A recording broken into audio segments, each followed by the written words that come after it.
Hello there and welcome back to Laurence Plays Factorio Planetary Pioneers, and we're on Muluna once again, where we're going to take a bit of a look at the new science pack that we developed in the last stream. This is the Exploration science pack, which you can see being made down here, and this is a weird recipe compared to other ones we've seen before. So it takes in rocket fuel, fine. It also takes in steam crushers, which is a little bit weird, but okay, sure, we've built machines for science packs before. It also takes in the low-density space platform foundation, and when I was first looking at this one, I didn't realise that this was specifically low-density space platform foundation, and that was distinct from normal space platform foundation. So we have the space platform foundation, which is what we use to make all of our spaceships. So you can see there's some of it underneath all of these bits of machinery around here. But then there's a low-density version of it that takes in some of that, and some aluminium plate and some low-density structures, and some microcellular plastic bars. Okay, that sounds interesting and a bit concerning. We'll look at that in a moment. And then also it takes in astronomical data, which is another completely new thing and a completely new mechanic we need to look into. And these are both quite interesting, so we're going to spend a little bit of time looking through those and working out what on earth is going on there. Before we do though, I'll just give you a quick note that we've got the rocket fuel coming in here because we have a steady supply of it over here that I was making through the Alice method before, so that's fine. And Tristan's put in a column over here that's making the steam crushers by bringing in iron and steel and then turning it into cogs and pipes and engines, which can then be passed up here to then all be passed into the machine here to make the steam crushers, which are then dropping onto the belt and flowing all the way around here to go in over here. So those two things are quite simple. Now, yes, data. So at its simplest, data is simply a thing that is captured by a telescope. So this telescope here is looking at the stars, it's doing sky observations from Muluna, and that means it's going to produce 10 astronomic data every 6 seconds, which isn't too bad. That then runs out into these cables where it's sort of copied through and goes into all the machines over here, which then use that data in order to make the exploration science. Great, so that's quite a nice extra mechanic, I feel. It's using the fluid mechanics, so technically as far as the game is concerned, these are just pipes.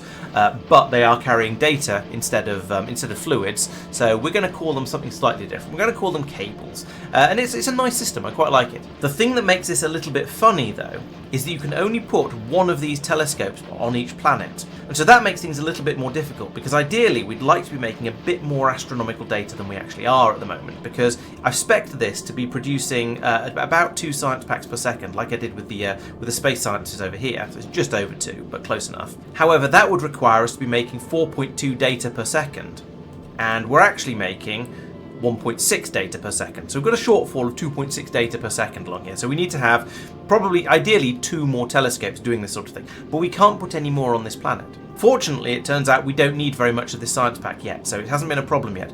But eventually we're going to need a lot more of them, and that's going to require some way of getting more data onto this planet. And that's where this assembly machine comes in. This assembly machine will take in a tape with data on it, copy the data off, and output the data onto the cable over here, and then give the tape back for possible recycling. So functionally, these tapes act like barrels, basically.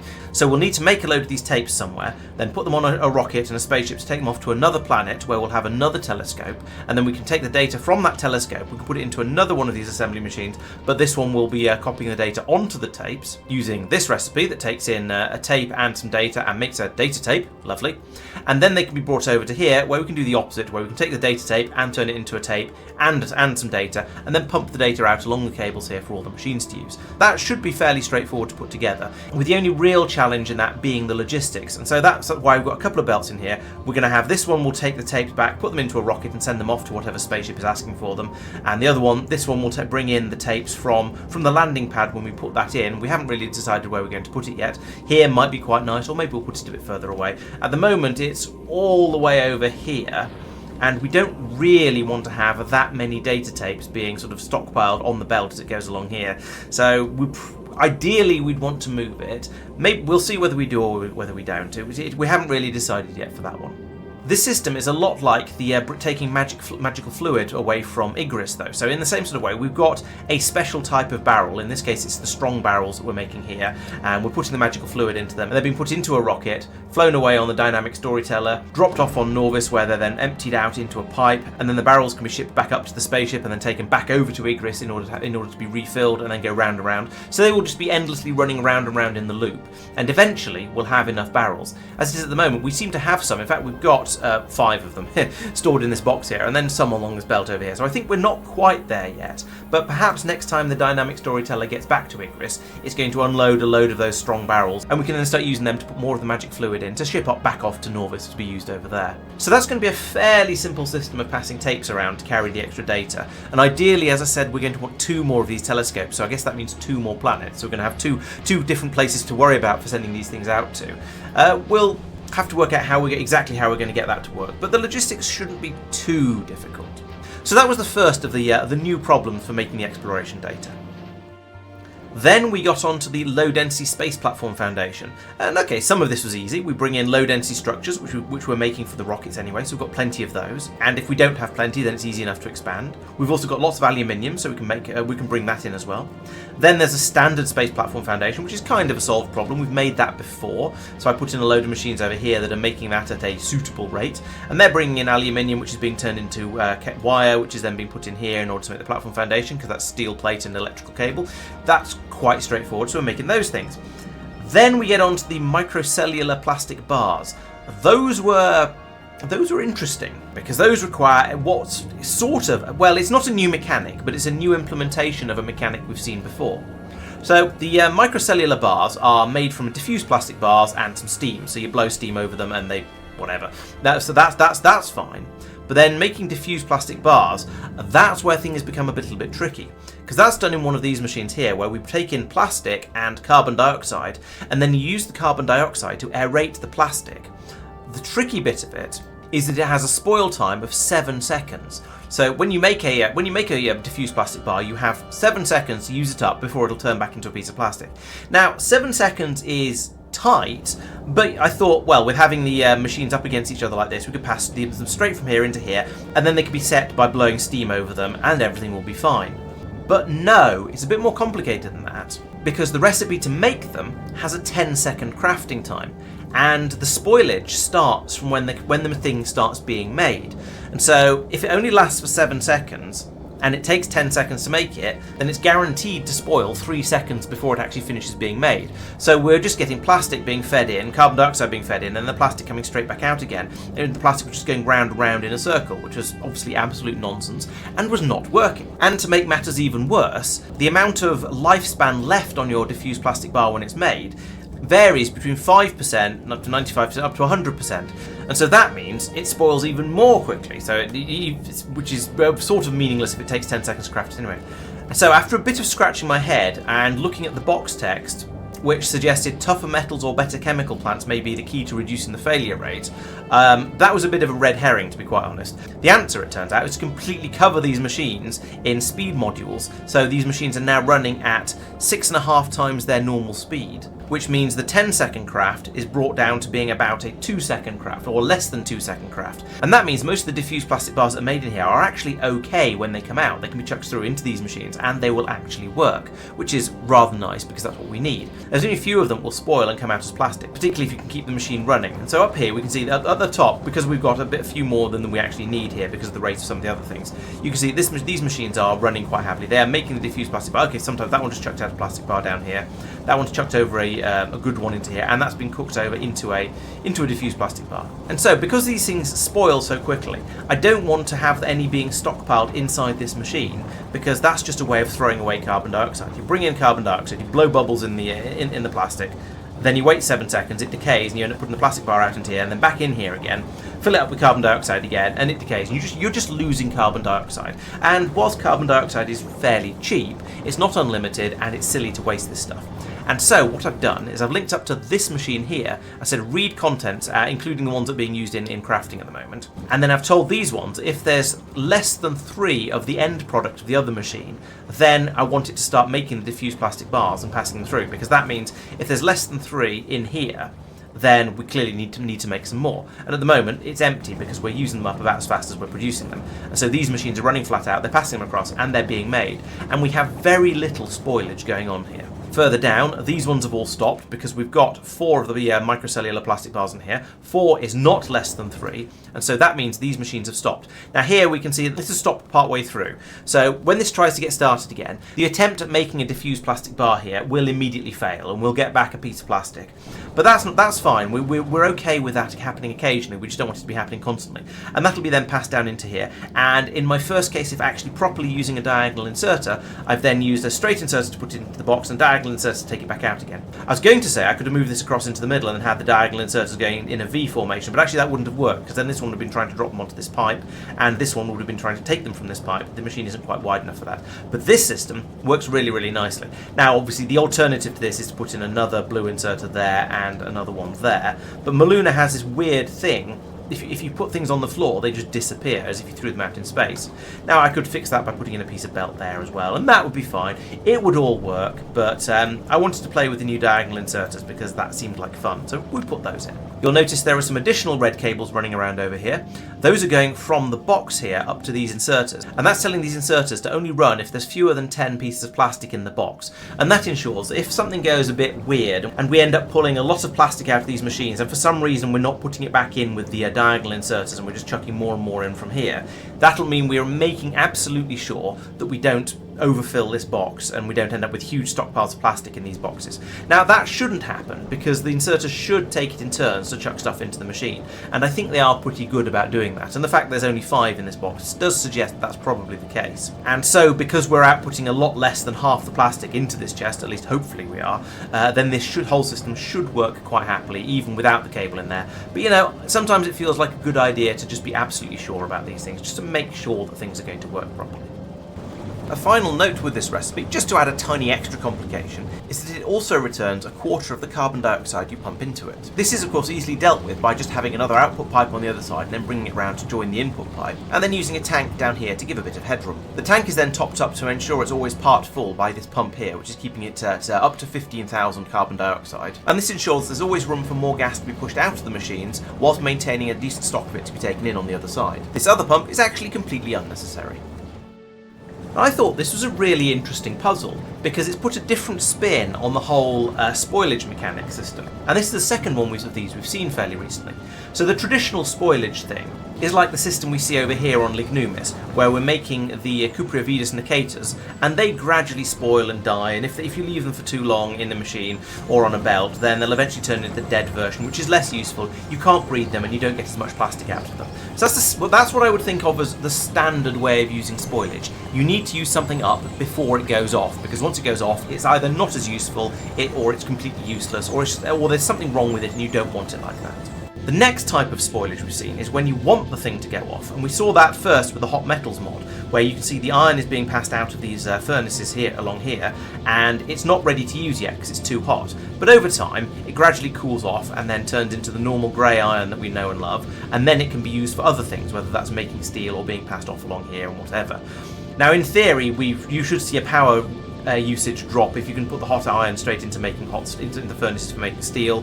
That's not the case. The mod's not quite that clever, but the basic idea is still a good one, and we've got the metals cooling off on the belts around here, and this is working really nicely.